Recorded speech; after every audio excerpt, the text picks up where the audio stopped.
Bueno, voy a continuar con este tema de la iglesia y la última vez hablé acerca de quién era Jesús.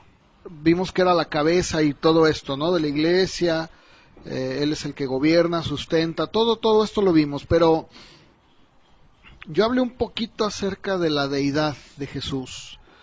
De repente me parece que los cristianos incluso como que no vemos a Jesús, un Jesús muy humano. O sea, lo vemos a Jesús como un Jesús que pues se acercaron los niños, que sanó enfermos, el Jesús piadoso que lo fue, ese Jesús humano que vemos en los evangelios, pero muchas veces perdemos de vista quién fue Jesús, el Señor, como Dios. Y si nosotros nos quedamos solo con una parte de Jesús o del Señor Jesús como hombre, vamos a tener una visión un tanto inconclusa. Necesitamos ver un poco más allá, sobre todo porque, insisto, tenemos que ver y postrarnos y reverenciar al Creador, al Dios eterno en sus tres manifestaciones. Y si nosotros no lo vemos de esa manera, pues vamos a tener un concepto solamente como muchas veces lo tiene incluso la Iglesia Católica, ¿no? Cuando es Semana Santa dicen, ay, el Jesús que fue golpeado y luego ponen, bueno, hasta el día de hoy, ¿no? En las iglesias católicas tienen un Cristo crucificado, ensangrentado, y luego los niños se acercan y dicen, le dicen, mamá, ¿quién es él? ¿Quién es ese señor? ¿Qué le pasó? Y dice, ay, hija, ese es Diosito. Y dice el niño, ay, es Diosito. Y crece pensando, pobre Jesús, dale una moneda, hazle algo al pobre hombre que está ahí, ¿no? Y ya por ahí le echan una monedita en algún buzón que hay. Y la gente tiene una idea errónea. Yo voy a dar algunas escrituras que, pues voy a irme un poquito rápido, se los tengo que anticipar, porque tal vez voy a correr con muchas escrituras. Si alguno desea escribirlas, pues anótelas, y si alguien ya con calma lo quiere escuchar el audio, pues también lo pueden hacer, porque me va a tomar mucho tiempo y la verdad es que no me quiero detener aquí. Yo creo que esto lo conocemos todos, pero voy a dar algunas escrituras acerca de la deidad, la manera como el Antiguo Testamento se refería a Jehová y cómo en el Nuevo Testamento todos esos atributos se le dan a Jesús, al Señor Jesús. Voy a empezar con el primero de ellos. En Isaías 40:28 se le da al Señor Dios el título de Creador, y en Juan 1:3 se le da a Jesús el título de Creador.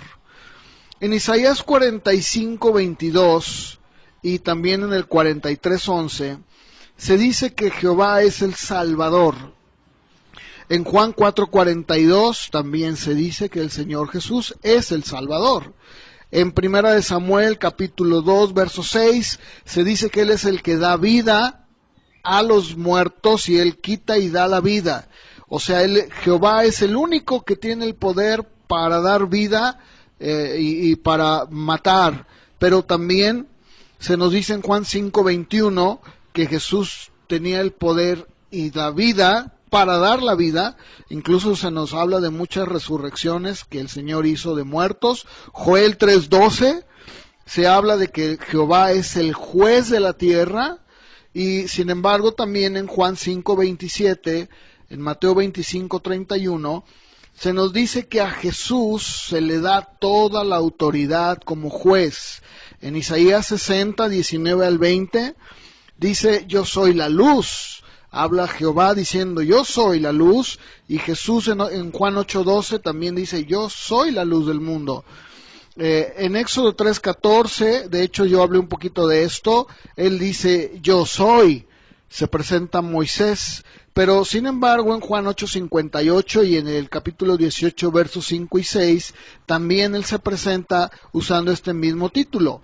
En el Salmo 23:1 el Señor en el Antiguo Testamento dice que Él es el buen pastor, Él es el pastor. En Juan 10:11 Jesús dice, yo soy el buen pastor.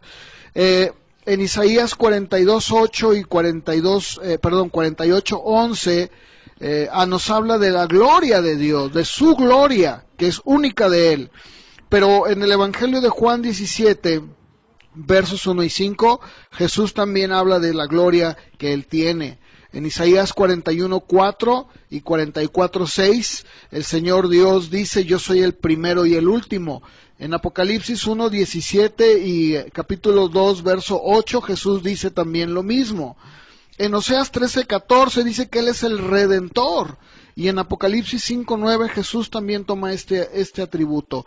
En Isaías 62:5 y en Oseas 2:16 dice yo soy el novio de Israel. En Apocalipsis 21, verso 2 y en Mateo 25:1 también se habla de Jesús siendo el novio. Bueno, estas son algunas escrituras que nos hablan precisamente de la deidad, haciendo una comparación entre Jehová en el Antiguo Testamento y Cristo en el Nuevo Testamento. Pero también, hablando sobre este tema, yo quisiera rápidamente hablar un poco acerca de esa autoridad que tuvo Cristo, la autoridad que Él tuvo. Si ustedes se dan cuenta, en ningún evangelio, en ninguno, se nos dice que el Señor usó expresiones como estas. Creo, quizá, yo opino, supongamos, tengo la impresión, cuando Él se refirió a Dios, cuando Jesús habló de Dios, cuando Él habló sus palabras, Él las habló con la autoridad del Dios Todopoderoso. Él siempre dijo, ¿verdad? Lo que yo digo, lo digo porque el Padre, ¿verdad? Está conmigo, hago la voluntad del que me envió. Un historiador señala lo siguiente, dice él lo siguiente, en el Sermón del Monte, nosotros podemos encontrar un cuadro absolutamente anonadador para un hebreo que se coloca, que coloca la regla de su propia fe por encima de la misma Torah, de la misma ley. Aquí tenemos, dice este hombre, a un reformador moral, o sea, a Jesús, que descarta todos los fundamentos y dice, cualquiera pues que oye estas palabras mías y las hace, le compararé con un hombre prudente que edificó su casa sobre la roca. De hecho, en el Evangelio de Mateo aparecen 49 veces una frase muy importante que Jesús mencionaba, que es, de cierto os digo. ¿De qué habla esa palabra de cierto os digo? De seguridad, ¿verdad? Ahora, cuando hablamos de la perfección de Cristo, ningún maestro que se llame o que esté por encima de los demás, cualquiera que sea jamás ha llamado a los hombres al arrepentimiento y a la justicia. Porque el hacerlo implica ¿qué? ¿Qué implica que un hombre se ponga por encima de los demás y les diga, yo te llamo al arrepentimiento y a la justicia que es mía, mi justicia, mi perdón? ¿Quién puede hacer eso? Nadie, porque el hacerlo implica que tú mismo tienes que ser alguien que intachable. O sea, no pueden encontrar en ti nada, porque al hacerlo entonces te conviertes en un falso. Pero sin embargo, por favor, vamos a Juan capítulo 8, San Juan 8:46. ¿Qué está diciendo Jesús a la gente? ¿Qué les dice? O sea, no lo dijo en un lugar escondido, no fue así, ¿verdad? Vénganse, discípulos. A ver, ¿quién de ustedes? No dijo eso. Lo hizo abiertamente. ¿Y qué llevaba esa afirmación, esa pregunta que les lanza? ¿Qué lleva de fondo? ¿Qué está preguntando y qué les está diciendo a la gente que le escucha? ¿Alguno de ustedes me puede decir a mí en qué pecado? Dígame. Ahora, aquí la pregunta, o más bien la respuesta sería, ¿quién de los hombres pudo, con una base, reprocharle al maestro y decirle, tú has mentido en esto, tú has hecho esto? Ninguno, ninguno. Ahora, si hablamos del testimonio de los discípulos, nos vamos a dar cuenta que ningún judío, ninguno, cometió jamás el error de pensar que Moisés era divino.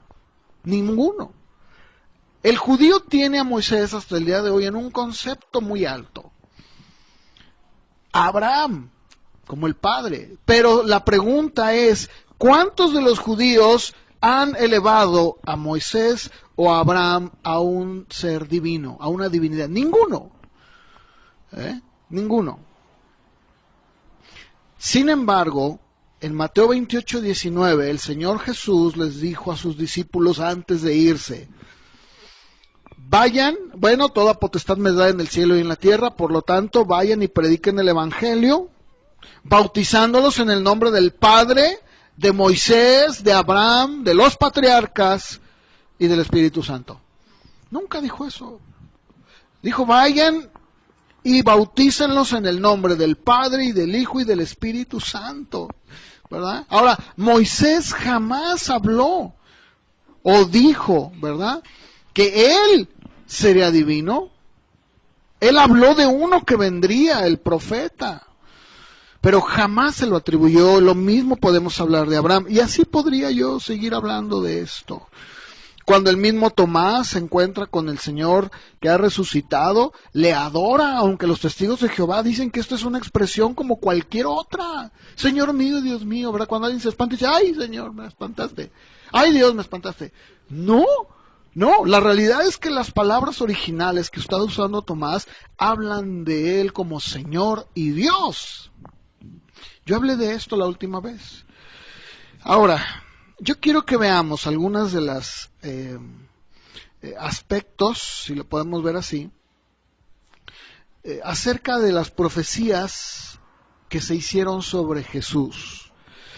Ahora, ¿por qué estoy hablando todo esto? Estoy hablando todo esto porque tal vez ustedes ya lo saben, pero es bueno recordar y ver que el Señor no fue, escúchenme, no fue un iluminado, no fue un gurú, no fue un ayatolá, no fue un sabio, no, o sea, Jesús, el Señor Jesús, no lo podemos ni debemos ponerlo en el mismo lugar de cualquier otro líder religioso, porque él no era eso, él era Dios. Aun cuando muchas de las veces se hable y se diga que Jesús, ¿verdad? Como ahora que pasó la Semana Santa, que Jesús, pues en realidad no murió, lo que yo expliqué el domingo, ¿no? Bien, número 1, vamos a ver que la Biblia nos dice en Génesis 3:15, cuando el hombre cae, cuando el hombre peca, en Génesis 3:15 el Señor Dios dice lo siguiente: pondré enemistad entre ti y la mujer, y entre tu simiente y la simiente suya, y ésta te herirá en la cabeza y tú le herirás en el calcañar. Bien, ¿de qué está hablando esto? Esta profecía, que es una profecía, habla que finalmente un día, de la simiente de la mujer, del fruto de la mujer, vendría uno que heriría a la serpiente en la cabeza. Y esta serpiente, pues solamente le iba a tratar ahí de hacer algo de daño, ¿verdad? Pero que al final de cuentas el fruto de la mujer, lo que tendría ese fruto, sería el que vendría a aplastarle la cabeza a la serpiente. Esto estaba hablando precisamente nada menos que del Mesías, porque de la mujer nació Jesús. ¿Estamos de acuerdo? Acuérdense que Jesús no tuvo un padre biológico, solamente fue el Espíritu Santo que a través de María lo concibió, por lo tanto no tenía pecado. Porque acuérdense que el pecado se hereda ¿de quién? Del hombre. Porque nosotros somos los que ponemos la otra parte, la simiente. ¿Sí? ¿Están de acuerdo? Entonces, cuando el espermatozoide y el óvulo se unen, se forma un ser. En este caso no fue así, porque no había ese espermatozoide humano, no había esa parte humana. Fue el Espíritu Santo el que vino sobre María, hizo que concibiera. Entonces no hubo intervención, no había pecado en él, pero no dejaba de ser hombre. ¿Cierto o no? Que nació de una mujer, una humana, pues. Ahora, vamos a ver en Gálatas 4:4. Dice, ¿verdad? Cuando vino el tiempo oportuno, dice Reina Valera, el cumplimiento del tiempo, Dios envió a su Hijo, nacido de mujer y nacido bajo la ley. Ahora, en Mateo 1:20 dice, pero mientras pensaba, o sea, José, en el verso 19 dice, José era un hombre justo y no quería difamarla, él estaba pensando en dejar a María, porque María le dice, ¿sabes que estoy embarazada? Le dice, y pues el Espíritu Santo, ¿verdad? Ha venido sobre mí. Y dice, sí, cómo no, pues eso cuéntaselo a otro, ¿no? Entonces dice, José su marido, ¿verdad? Era un hombre justo y no queriendo difamarla, quiso abandonarla. Dijo, pues mejor la abandono en secreto. Pero mientras pensaba en esto, he aquí que se le apareció en sueños un ángel del Señor, diciéndole, José, hijo de David, no temas recibir a María tu mujer, porque el niño que se ha engendrado en ella es del Espíritu Santo. Aquí está el cumplimiento de la promesa de esta profecía de Génesis 3:15. Ahora, precisamente, muy rápido para hablar un poquito de esto, precisamente por eso es que a lo largo de la historia, o sea, desde la caída del hombre en adelante, si ustedes se dan cuenta, siempre Satanás trató de destruir el linaje, siempre. Primero empezó con Abel, ¿se acuerdan? Y luego después dice Eva, por Dios ha sido bueno y me ha dado otro hijo, ¿no? Fue Sem, igualito. Bueno, ellos creían que ese hombre sería la promesa. Y luego nace Noé, ¿verdad? Y nuevamente le vuelven a poner la esperanza en él, pensando que es él. Y así sucesivamente. Ustedes vean cómo la Biblia, desde el Génesis, empieza de una manera muy clara a mostrarnos cómo Satanás, de una manera o de otra, trata por motivos que nunca triunfan, ni triunfarían obviamente, trata de destruir el linaje y trata de matar la descendencia judía. ¿Se acuerdan ustedes cuando ellos van a Egipto? Y están allá y pasan tiempo, dice que llega otro faraón que no conocía a José, ¿y qué es lo que hizo? ¿Qué es lo que hizo contra ellos? ¿Cómo los iba a destruir? ¿Qué quería hacer? ¿Se acuerdan? No, bueno, los hizo esclavos. Mató todos los varones. Y si se dan cuenta, de esa misma forma, a través de la historia, siempre se ha tratado de destruir a la descendencia del Mesías. El último intento fallido fue el de Herodes. ¿Se acuerdan? Cuando él dice, pues mátame a todos los niños menores de 2 años, todos se van a morir, ¿no? Todos. ¿Qué era lo que pensaba? Pues no sé cuál es, pero pues uno debe de ser, ¿no? Lógicamente que el Señor ya le había hablado a José, le dijo, vete a Egipto. O sea, Dios siempre ha tenido el control de todo, o sea, Dios tiene el control de todo, no se le escapa nada. Entonces, se cumple el tiempo y la Biblia dice que tendría que nacer, venir la descendencia, el Mesías. De hecho, déjenme leerles rápidamente lo que dice el Targum Onkelos, que es una fuente judía, sobre este verso. dice lo siguiente: pondré enemistad entre ti y la mujer, entre la simiente de tu descendencia y la simiente de su descendencia. Y sucederá que cuando la descendencia de la mujer guarde los mandamientos de la ley, apuntarán directamente a ti, o sea, a la serpiente. Te golpearán en la cabeza, pero cuando ellos abandonen los mandamientos de la ley, tú apuntarás directamente a ellos y les herirás en el calcañar. Sin embargo, para ellos habrá remedio, pero para ti no lo habrá. Y en el futuro ellos harán la paz con el calcañar en los días del rey Mesías. Eso es lo que dice una fuente judía. O sea, esta fuente judía nos dice claramente que también ellos sabían y creían que el Mesías tendría que nacer para destruir a la serpiente. Número 2, la Biblia dice que nacería de una joven virgen. Esto nos lo dice Isaías 7:14. El Señor mismo les dará señal. He aquí que la virgen concebirá y dará a luz un hijo y llamará su nombre Emmanuel. Y si nosotros vemos en Mateo 1:18, vamos a leerlo por favor, Mateo 1:18.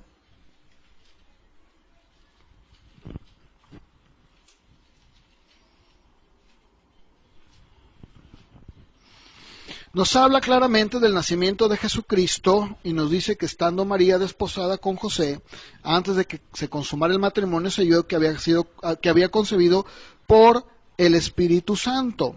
Y después en el verso 24 y 25 dice: he aquí la Virgen concebirá y dará a luz un hijo y le pondrán por nombre Emmanuel, que traducido significa Dios con nosotros. Cuando despertó José del sueño, hizo como el ángel del Señor le había mandado y tomó consigo a su mujer. O sea, claramente Isaías decía y hablaba de que el Mesías tendría que nacer de una joven virgen. Y aquí estamos viendo en Mateo cómo claramente se cumple.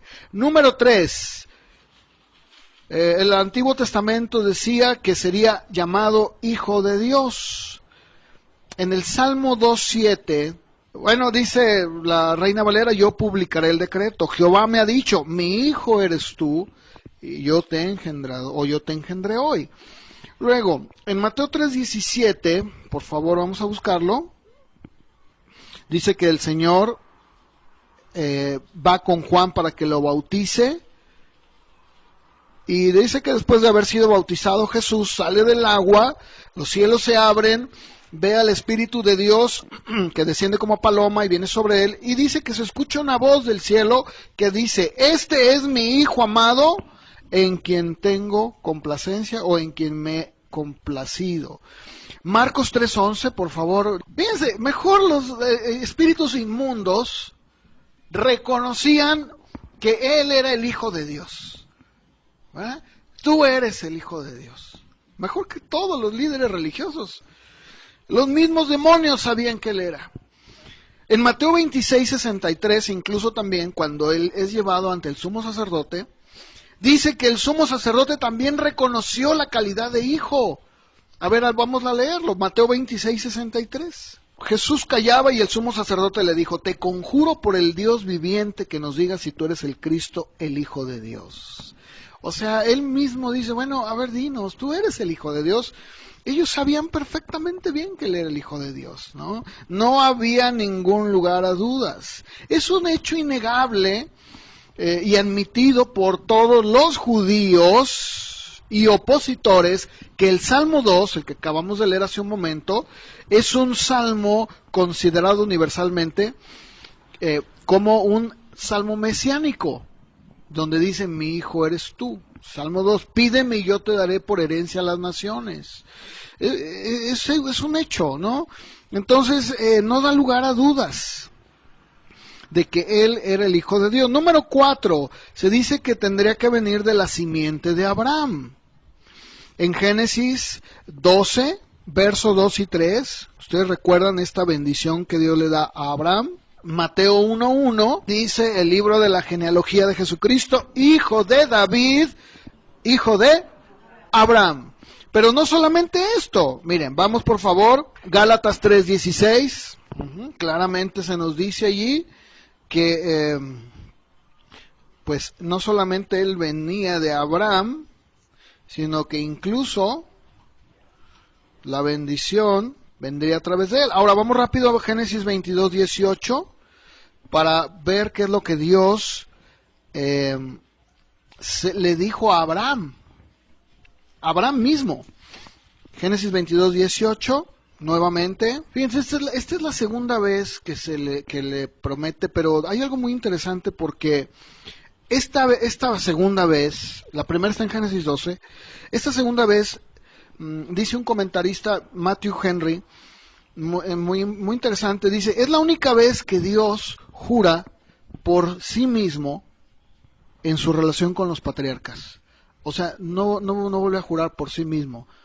Es la única vez que lo hace. Y cuando nosotros analizamos el texto, le está hablando de su simiente, en tu simiente. Algo que Pablo lo entiende y lo escribe en Gálatas, ya lo leímos, en donde dice en tu simiente, o sea, hablando de una persona en particular, descenderán de tu simiente, de esta persona, ¿verdad?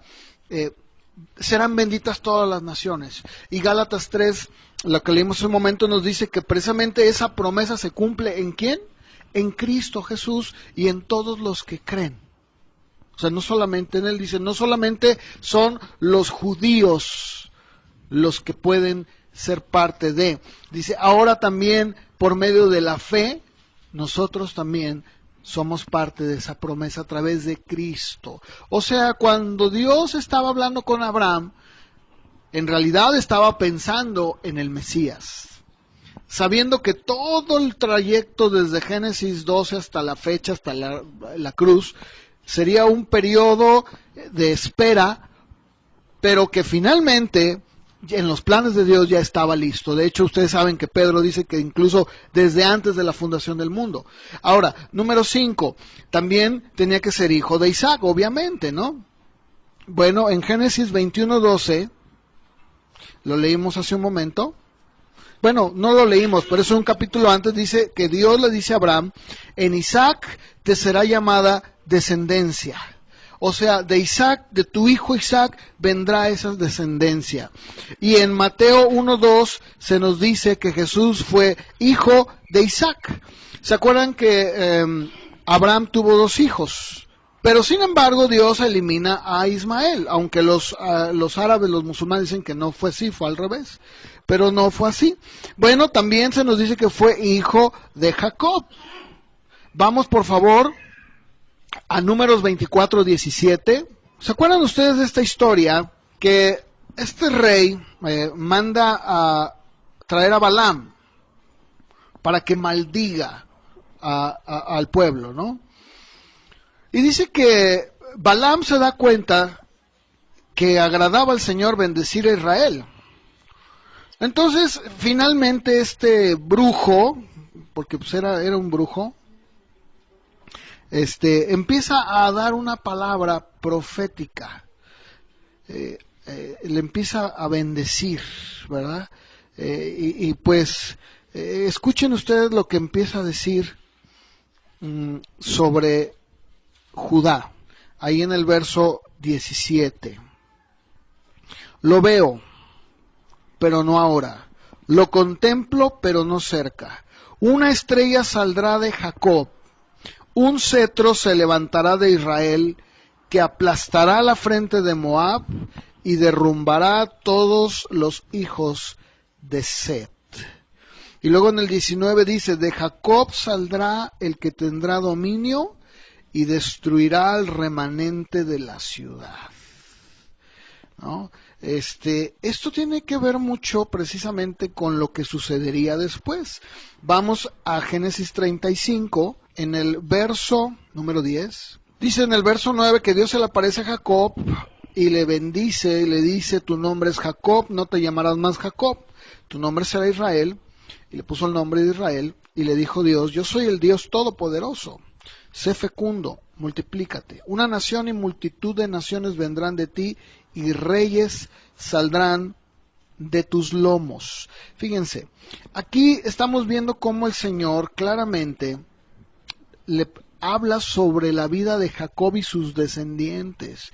Hace un momento veíamos cómo este hombre decía, lo veo, pero no ahora, lo miraré, no cerca, y dice en Reina Valera, saldrá una estrella de Jacob, el cual levantará un cetro en Israel, y herirá las sienes de Moab y a los hijos de Sed. Esto era una clara profecía mesiánica. Y nosotros vemos que los evangelios nos dicen que Jesús fue hijo de Jacob. Entonces, cada uno de estos nos están dando una referencia clara de cómo Jesús cumplió todas las características. También se nos dice que vendría de la tribu de Judá. Ahí en Génesis 49:10, vamos a buscarlo por favor, es la profecía que se le da a cada uno de los hijos de Jacob.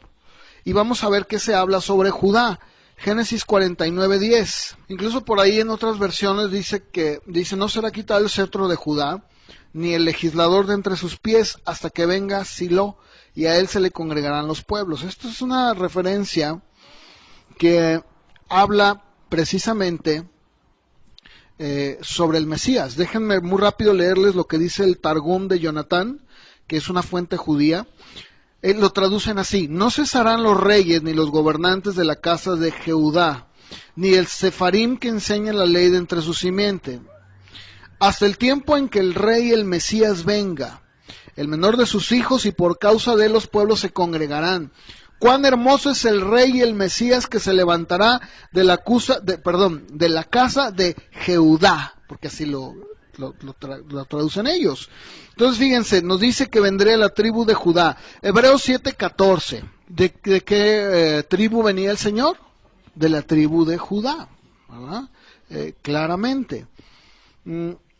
Bueno, la 7 fue que sería la tribu de Judá. 8 vendría de la línea familiar de Isaí. En Isaías 11:1, esta es una clara referencia al Mesías. Se nos dice que vendría de la línea familiar de Isaí. Cuando nosotros vemos en Mateo, Evangelio de Mateo, en el capítulo 1, en el verso 6, dice, Isaí engendró al rey David, y David a Salomón, de la mujer Urías. Y luego dice, y Salomón a Roboam, Roboam a Abías, y nos va dando toda la genealogía, y nos pone al final, ¿verdad? Nos dice que Jesús venía de ese linaje. Entonces, queda muy claro que el Señor pertenecía a la familia de Isaí, venía de ahí, ¿verdad? Hay un comentarista judío que habla de lo siguiente, y dice sobre esta profecía de Isaías 11:1. Del tronco de Isaí, o sea, del remanente de la familia real escogida, que se ha sumido en la insignificancia de la cual surge, brota un renuevo, el cual promete tomar el lugar de tronco y copa, elevándose un poco sobre ellas y sobre un poco de tiempo. El recuento histórico del cumplimiento nos remonta precisamente hacia este vástago. Ahora, cuando nosotros entendemos lo que dice Isaías sobre el Mesías, podemos ver cómo otra vez todas estas profecías apuntaban a Jesús. Todas ellas. Lo estamos verificando. Punto número 9, tenía que ser de la casa de David. Jeremías 23:5. Vamos a leerlo. He aquí que vienen días, dice Jehová, en que levantaré a David renuevo justo. Reinará como rey, el cual será dichoso y hará juicio y justicia en la tierra. Claro que no está hablando de David, literalmente, del mismo David. David estaba muerto. Está hablando de su familia, de sus generaciones que vendrían. También vamos a 2 de Samuel 7, por favor, 2 de Samuel, capítulo 7, versos 12, del 12 al 14, el Señor está hablando aquí. Y dice, cuando tus días se cumplan y reposas con tus padres, levantaré a tu descendencia después de ti, el cual saldrá de tus entrañas, y estableceré su reino. Él edificará casa a mi nombre, y yo estableceré el trono de su reino para siempre. Yo seré padre para él, y él será hijo para mí. Cuando cometa iniquidad lo corregiré con vara de hombres, con azotes de hijos de hombres.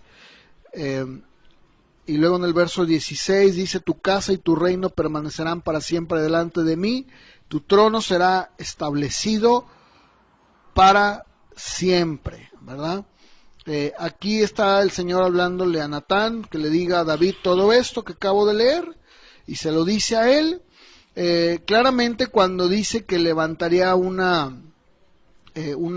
casa, dice yo construiré una casa, no está hablando de un edificio, de un templo, de un lugar, no, está hablando de una familia, o sea, del linaje que vendría después de David, y acabamos de ver cómo el Mesías tendría que venir de ahí. Punto número 10, tendría que nacer en Belén. Miqueas 5:2, tú, Belén, Efrata pequeña para estar entre las familias de Judá, de ti me saldrá el Señor en Israel.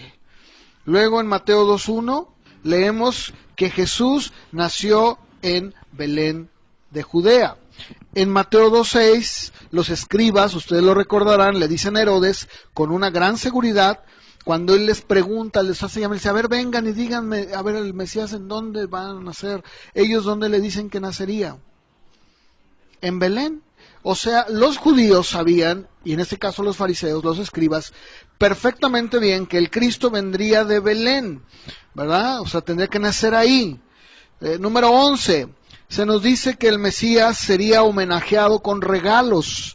En el Salmo 72:10, los reyes de Tarsis y de las islas traerán presentes, los reyes de Saba y de Seba ofrezcan tributo, póstrense ante él todos los reyes de la tierra y sírvanle todas las naciones.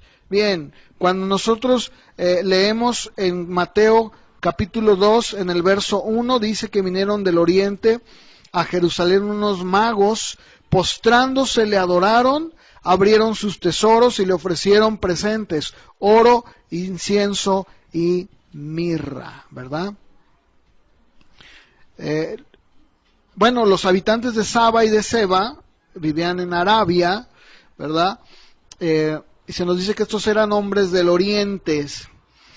La tierra de Arabia es conocida como la tierra del oriente por la posición que tienen los israelitas. Número 12. Se nos habla también de la matanza de niños por Herodes, en Jeremías 31:15. Y dice así ha dicho Jehová, voz fue oído en Ramá, llanto, lloro amargo, Raquel que lamenta por sus hijos y no quiso ser consolada, acerca de sus hijos porque perecieron. En Mateo 2:16 se nos dice que Herodes entonces, cuando se vio burlado por los magos, se enojó mucho, mandó matar a todos los niños menores de 2 años que había en Belén y en todos sus alrededores, conforme al tiempo que había inquirido de los magos. Aquí estamos viendo algunos aspectos, ¿verdad? El siguiente, que es el 13, sería llamado Señor. En el Salmo 110, verso 1, dice, Jehová dijo a mi Señor, siéntate a mi diestra hasta que ponga a tus enemigos por estrado de tus pies. En Lucas 2:11 se nos dice que la nueva era esta, les ha nacido hoy en la ciudad de David un Salvador que es Cristo el Señor. Y en Lucas 20:41 al 44, Él les dijo, ¿cómo dicen que el Cristo es hijo de David? El mismo David dice en el libro de los Salmos, dijo el Señor a mi Señor, siéntate a mi diestra hasta que ponga a tus enemigos por estrado de tus pies. David pues le llama Señor, ¿cómo entonces es su hijo? O sea, ¿cómo es esto? También se nos dice que sería llamado Emmanuel, o sea, Dios con nosotros, no que se le pondría el nombre de Emmanuel, sino que significaría que Dios está con nosotros. Ya lo leímos hace un momento en Isaías 7:14, en donde dice, por tanto el Señor mismo le dará señal, y vimos en Mateo 1:23 el cumplimiento de esta promesa. También se nos dice que sería profeta. En Deuteronomio 18:18, el Señor, Moisés habla y dice, profeta les levantaré de en medio de sus hermanos como tú, pondré mis palabras en su boca, y él les hablará todo lo que yo les mande. Y en Mateo 21:11 dice que la gente decía, este es Jesús, el profeta de Nazaret de Galilea. ¿Sí? La gente reconocía, la gente hablaba y decía, este es el profeta. De hecho, cuando Juan está en su ministerio, dice que se acercan a él y dicen, ¿tú eres el profeta? ¿Eres tú? Dijo, no, yo no soy el profeta, yo no soy ese que habló Moisés, ¿verdad? También sería sacerdote, ¿verdad? En el Salmo 110, verso 4, Dice, juró Jehová y no se arrepentirá, tú eres sacerdote para siempre, según el orden de Melquisedec. Y en Hebreos 3:1, el escritor de Hebreos dice, hermanos santos, participantes del llamamiento celestial, consideren al apóstol y sumo sacerdote de nuestra profesión, a Cristo Jesús. Y también en Hebreos 5:5 y 6 dice, así tampoco Cristo se glorificó a sí mismo, haciéndose sumo sacerdote, sino el que le dijo, tú eres mi hijo, yo te he engendrado hoy. Como también dice en otro lugar, tú eres sacerdote para siempre, según el orden de Melquisedec. Se nos dice que sería juez. En el Isaías 33:22 dice, Jehová es nuestro juez, Él es nuestro legislador, Él es nuestro rey, y Él mismo nos salvará. En Juan 5:30 el Señor dijo, yo no puedo hacer nada por mí mismo. Según oigo, así juzgo, y mi juicio es justo, porque no busco hacer mi voluntad, sino la voluntad del que me envió. También Él sería llamado rey. En el Salmo 2:6 dice, yo he puesto mi rey sobre Sión, mi santo monte. En Mateo 27:37 dice que pusieron sobre la cabeza del Señor una causa escrita. Este es Jesús, el Rey de los judíos. También se nos dice que tendría una unción especial del Espíritu Santo. Lo leímos hace un momento. En Isaías 11:2, reposará sobre él el Espíritu de Jehová, Espíritu de sabiduría, de inteligencia, de consuelo, de poder, de conocimiento y de temor. Y vimos en los evangelios que dice que Jesús, después de que fue bautizado, subió del agua y los cielos se abrieron y vino el Espíritu que descendía como paloma sobre de él. Y la voz que decía del Padre, este es mi Hijo amado, lo leímos hace un momento. También se nos dice que el Mesías tendría un gran celo por Dios. En el Salmo 69, verso 9 dice, me consumió el celo de tu casa. Y los denuestos de los que te vituperaban cayeron sobre mí.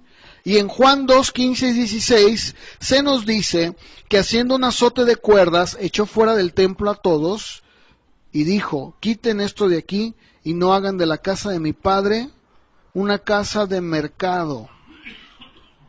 Se nos dice que el Mesías tendría que ser presidido por un mensajero.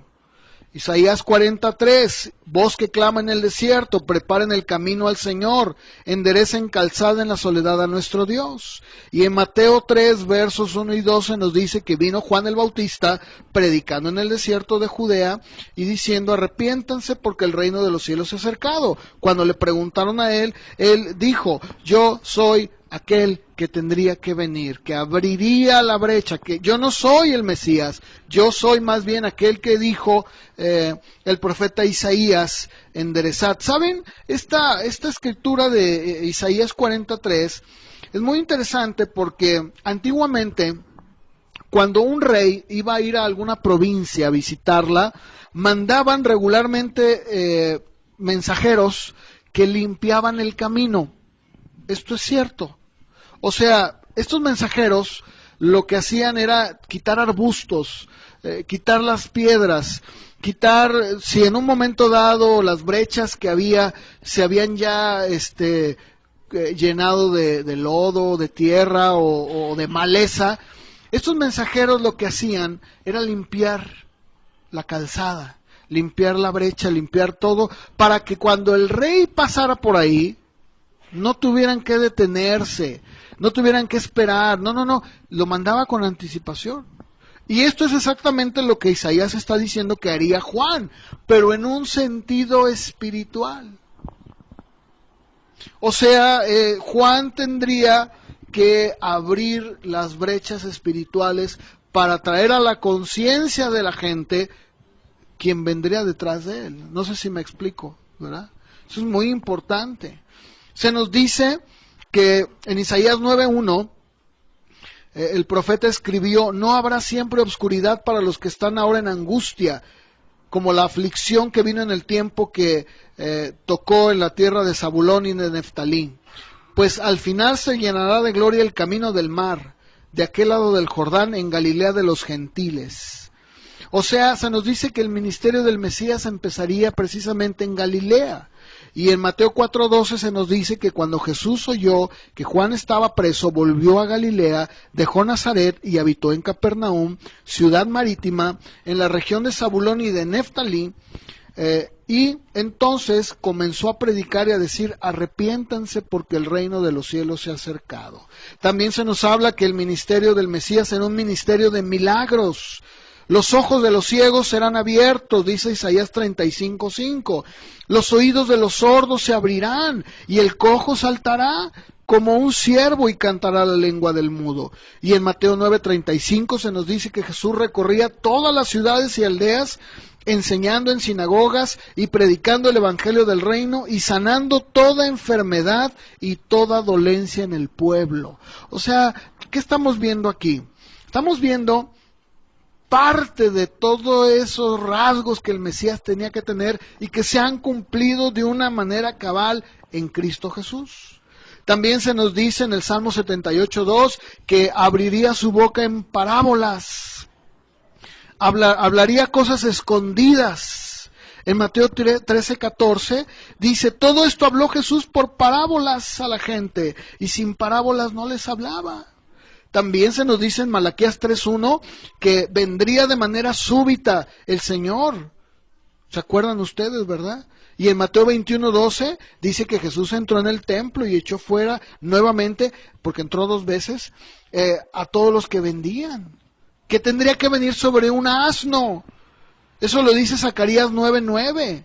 Alégrate, hija de Sión, da voces de júbilo, hija de Jerusalén. He aquí tu rey viene a ti, justo y salvador, humilde, cabalgando sobre un asno, sobre un pollino, hijo de asna. Y el Evangelio nos dice que trajeron a Jesús y echaban sus mantos sobre el pollino, lo subieron, pues su paso ponían mantos alrededor, y bueno, pues le clamaban, ¿verdad? Hosana, el hijo de David. También se nos dice que el Mesías sería piedra de tropiezo para los judíos. En el Salmo 118:22 dice: la piedra que desecharon los edificadores ha venido a ser cabeza del ángulo. Y Pedro nos dice en su primera carta, en el verso 2:7, para ustedes los que creen Él es precioso, pero para los que no creen es la piedra que los edificadores han desechado, ha venido a ser la cabeza del ángulo. O sea, bueno, todas estas escrituras que nos hablan de cómo Jesús vendría a cumplir cabalmente ese papel de Mesías. Se nos dice que sería luz a los gentiles, en Isaías 63. Y vemos en Hechos 13:47 cómo se cumple esta profecía, ¿no? De su resurrección. En el Salmo 16:10 dice: no dejarás mi alma en el Seol, ni permitirás que tu santo vea corrupción. Y en Hechos 2:31 Pedro utiliza esta escritura y dice precisamente: su alma no fue dejada en el Hades, ni su carne vio corrupción. Se nos dice que incluso sería traicionado por uno de sus amigos. En el Salmo 41:9 dice: el hombre de mi paz en quien yo confiaba, el que comía pan conmigo, alzó contra mí el calcañar. Y Mateo 10:4 dice que Judas Iscariote fue también el que le entregó. Cuando dice el hombre de mi paz, está hablando el hombre que me saluda con un beso de paz. ¿Se acuerdan cómo entregó Judas al Señor? Con un beso, ¿verdad? Que sería vendido por 30 piezas de plata. En Zacarías 11:12 dice: si les parece bien, denme mi salario, y si no, déjenlo. Y pesaron por mi salario 30 piezas de plata. Y en Mateo 26:15 dice que Judas va con los fariseos y les dice: ¿qué me quieren dar? Yo se los entregaré. Y le asignaron 30 piezas de plata. Se dice que el dinero que le iban a dar sería arrojado en la casa de Dios, en Zacarías 11:13. Tomé las 30 piezas de plata y las eché en la casa de Jehová el tesoro. Mateo 27:5 nos dice que arrojó las piezas de plata en el templo y salió y fue puesto en la casa del tesoro. Es increíble, ¿no? La forma como se cumple todo esto. Se dice también que sería abandonado por sus discípulos. En Zacarías 13:7 dice: heriré al pastor y serán dispersas las ovejas. Y en Marcos 14:50 dice, todos los discípulos dejándole huyeron. Sería acusado por falsos testigos. Salmo 35:11. Se levantan testigos malvados y de lo que no sé me preguntan. En Mateo 26:59 al 61 dice que los principales sacerdotes y los ancianos y el concilio buscaban falso testimonio contra Jesús y que incluso trajeron testigos falsos para decir, este hombre en 3 días levanta el templo. Bueno, aquí podríamos hablar de muchas otras profecías que la Biblia nos habla, pero creo que es suficiente. La semana que entra voy a continuar, porque quiero seguir hablando precisamente de cómo la Biblia nos habla y nos dice claramente que el Señor no fue, como yo decía, no es ese hombre, digo en términos buenos lo digo, ¿no? No nos quedemos con esa imagen. Pensemos que el Señor, dice la Biblia, que el Señor está sentado a la diestra del Padre. El mismo Pablo, en su epístola de Corintios, dice, aun si nosotros a Cristo conocimos así como hombre, ya no lo conocemos así. O sea, no podemos quedarnos ahí. Jacobo, su hermano, creció con él, vivió con él. Sin embargo, ¿qué sucedió con él, con Jacobo? Bueno, sabemos que tuvo un cambio de vida, el Señor lo transformó, pero si ustedes se dan cuenta, cuando leemos su epístola, Él le da un lugar muy especial al Señor Jesucristo, y dice a nuestro glorioso Señor Jesucristo. O sea, no dice mi hermano, el maestro, nunca dice eso. Pero muchas de las veces lo que sucede es que nos sumimos en una ignorancia, esa es la verdad. Y lo que la gente dice, nosotros lo creemos, sin darnos cuenta que el Señor Jesucristo ha existido siempre. Él es Señor y Él es Dios también. Entonces, el que la gente quiera rebajar, que la gente quiera poner en un lugar como otro cualquiera, yo decía hace un momento, es algo erróneo, hermanos. Nosotros debemos de tener un concepto altísimo del Señor, siempre.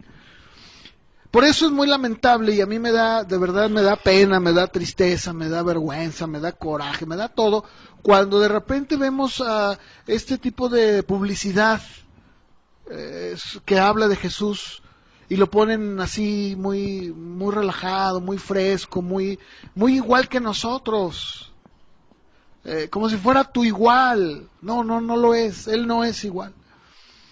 Recordemos lo que sucedió con Juan el Amado, cuando estaba en la isla de Patmos. Él vio al Cristo resucitado. ¿Y qué fue lo que vio en él? Vio algo glorioso, vio al Cristo verdadero, al Cristo Dios, ¿verdad? Y dice que cayó al suelo. Por eso cuando ustedes escuchen que la gente diga, bueno, es que Jesús platica conmigo y no, pues Jesús y que es bien chido y ay, Jesús es bien buena onda.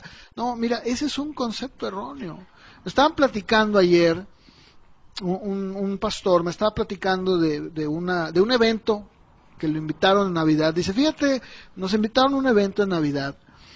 Unas hermanas de la iglesia nos invitaron, porque a ellas las invitaron, ¿no? A una obra de teatro cristiana. Dice, mira, bueno, dice, el escenario, debo reconocer, estaba muy bien hecho, ¿no? Las luces, todo estaba muy bien.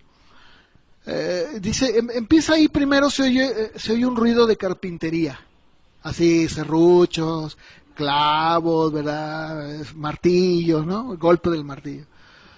Y luego ya sale la luz y dice, y sale un hombre, ¿no? Y ahí está, serruchando una madera, ¿no?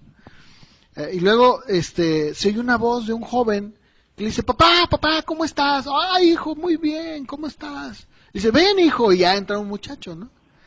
Le dice, mira, hijo, todo lo que estoy haciendo, ¿te gusta mi creación? Ay, papá, y dice, entonces ponen un cañón y ponen así una escena de un de la tierra, ¿no? De un río, o sea, ponen ahí escenas de la tierra muy bonitas. Dice, mira, ¿cómo ven? Ay, papá, oh, está bien padre, no, ahora sí te luciste. No, espérate, no, eso no es mi obra maestra, espérate. No, ¿cómo que no es tu? No, espérame. Dice, mira, ven. Entonces lo lleva y ahí está un hombre, ¿no? Y está hecho bolita. Y lo levanta y dice, ¡ay, papá! Y se llama Adán. ¡Oh, no! Pues qué padre, uy, está precioso, qué obra tan hermosa. No, esta pues sobrepasa todo. No, hijo, espérate. Pues eso no es todo. Y luego ya pasa una fulana, ¿no? Y dice, se va. ¡Ah, no, papá! ¡Qué codusto! Te volaste, la verdad, está bien bonita. Y le dice, bueno, hijo, pero mi máxima creación, ¿verdad? Pero pues voy a tener que ayudarlos para que ellos cuiden este lugar tan... Ah, sí, muy bien, papá, ¿verdad? Y luego se cierra el escenario, ¿no? Y luego por ahí entra una serpiente, ¿no? Y papá, le dice el hijo, papá, ¿ya viste lo que está ahí? Y dice, sí, hijo, sí. Ay, está horrible, mátala, quítala. ¿Qué es eso, papá? Le dice, es una serpiente, hijo. Pero no tengas miedo, no pasa nada, ¿verdad? O sea, te puedes imaginar esa ridiculez. O sea, Jesús, espantado de la serpiente y Dios, ¿verdad? No, pero eso no es lo peor. Lo peor, dice, lo peor es que, pues ya viene la tentación y la caída. Y dice, muy triste el hijo, papá, ¿y qué vas a hacer ahora? No sé, hijo, tendré que pensar en un plan B. Y dices, o sea, ahora, todo este material, todo este pensamiento, tal vez ustedes pueden verlo muy normal, pueden decir, ay hermano, ¿eso en qué afecta? Bueno, pues ha transgredido quién sabe cuántas veces la palabra, ¿no? En todo sentido. Dice, y bueno, cuando ya manda el hijo, pues el hijo dice, bueno papá, pues yo voy a morir por ellos. Ay hijo, pues es el único plan B que tengo, ¿verdad? Y bueno, ya saben lo que sigue, ¿no? Música triste, y ahí el hijo, y ay, se reconcilia, ay hijo mío, qué bueno, la libraste, qué bueno que te pude sacar adelante de la cruz, ¿no? ¿Qué es eso? El hijo dijo, no contaban con mi astucia. Ese concepto que muchas veces se nos puede escapar, seamos francos. Nos podemos ir con la finta. Pero si ustedes ven, debemos nosotros de tener un concepto muy alto de Dios. Porque así es. El concepto que tú tengas de Dios es el concepto que tú vas a vivir en tu vida. Si tú tienes un concepto así, de un junior, que está con su papá, que es un carpintero, ¿verdad? Pues es un concepto muy pobre, o sea, totalmente terrenal, que no tiene nada que ver con el Dios de la Biblia. Por eso tenemos nosotros que tener ese concepto claro, definido de quién es el Señor, que Él es el Señor de señores, ¿no? Que está sentado a la diestra, que ha gobernado y ha reinado siempre, y que nunca, jamás, la Biblia nunca nos dice que tiene plan B. Todo está en un control perfecto. Todo lo que Dios ha dicho lo va a cumplir tal como lo ha dicho, y aunque muchas de las veces nos cueste trabajo, todo está dicho con Dios. Todo. Y no hay nada que nosotros podamos quitar. Lo que Dios ha dicho, así va a ser. ¿Verdad? Pónganse de pie, vamos a terminar con una oración. Yo les dije que yo iba a ir muy rápido. Fui muy rápido. Porque pues quería leer todo esto, que me faltaron muchas más hojas de información, pero bueno, pues poco a poco vamos a ir analizándolo más. Pero tú en tu casa lee la Biblia, lee, ahí está la palabra para poder entender mejor. Vamos a orar. Señor, te damos gracias porque a ti, Señor, rendimos toda la gloria. Tú eres el único digno, el único de recibir la gloria, la honra y el honor. Cuando nosotros leemos el libro de Apocalipsis, lo único que podemos ver es que toda la creación todos los que están alrededor del trono están continuamente rindiéndole la gloria al Señor. Ese es el cuadro que tenemos. Ese es el cuadro que vemos, Señor. Y dice, al Cordero que fue inmolado, a Él sea la gloria, la honra, por los siglos de los siglos, por siempre y para siempre, Señor. Por eso, Señor, es muy importante que nuestro concepto de Ti sea elevado, siempre, sea sublime, nunca comparado con nada terrenal, Señor, no puede ser. Ciertamente Tú te hiciste hombre, lo dice Filipenses, tomaste la forma de un hombre, pero no por eso tenemos que quedarnos con esa idea. Debemos de ir más allá y verte a ti como ese rey que gobierna, que vive y que un día estaremos contigo. Y nosotros, tu iglesia, debemos de darte a ti en todo lo que hacemos, en todo, decía Pablo, la gloria. Señor, recibe la gloria, recibe la honra, recibe toda nuestra adoración. Porque aunque el mundo, Señor, te niegue o quiera mofarse o negarte, eso no significa de ninguna manera que por eso tú vayas a cambiar. Tú eres el mismo, tú no mutas, tú no cambias, lo dice tu palabra. A ti damos la gloria, Señor. Ayúdanos a seguir teniendo siempre este concepto elevado de ti, Señor. Te lo pido, Dios, en el nombre de Jesús. Amén.